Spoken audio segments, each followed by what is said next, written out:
Ne te glorifie pas, mon frère, lorsqu'on se prosterne devant toi et te donnant la gloire qui est à Dieu. C'est ton jugement et ta mort qui a commencé.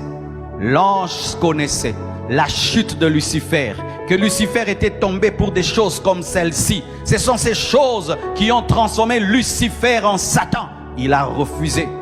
C'est pourquoi regardons aussi dans notre sillage ministériel et évangélique tous ces serviteurs de Dieu qui ont commencé à prendre la gloire de Dieu et comment Dieu les a frappés, les a châtiés pour tirer des oreilles. Et nous, Église, quelle que soit la dimension du ministère d'un homme de Dieu, ce n'est qu'un homme de Dieu, c'est un compagnon de service, c'est un compagnon de service.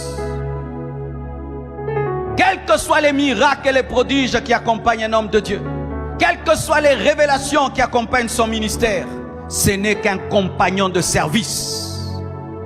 Arrêtez de donner la gloire qui revient à Dieu aux hommes. Pourquoi tu ne vas pas à l'église? Le pasteur ne va pas prêcher. Pourquoi tu es triste? J'étais venu pour tel homme de Dieu, il n'est pas venu. C'est ça l'idolâtrie dans les églises. Jésus est là, mais on est triste que son serviteur ne soit pas là. Si tu viens chez moi à la maison et tu ne trouves pas mon jardinier et je suis là, est-ce que tu seras déçu? Tu ne seras pas déçu parce que le pasteur est là, même si son jardinier n'est pas là.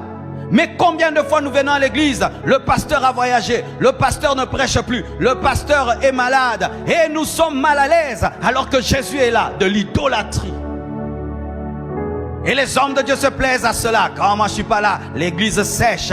Quand moi je ne fais pas ceci dans le département, quand moi je ne chante pas, il n'y a pas l'onction dans la chorale. Quand moi je ne travaille pas au département et c'est mort, tu es maudit, tu es sous la malédiction parce que tu as pris la gloire de Dieu. Ne vous réjouissez jamais d'être indispensable.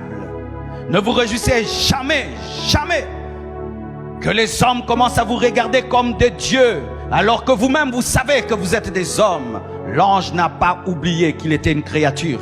Alors que Jean voulait traiter l'ange comme un dieu. Il a dit non, je suis une créature comme toi. Je suis ton compagnon de service. Nous sommes dans le même combat que toi. Même si je suis dans la gloire, c'est une gloire qui est prêtée.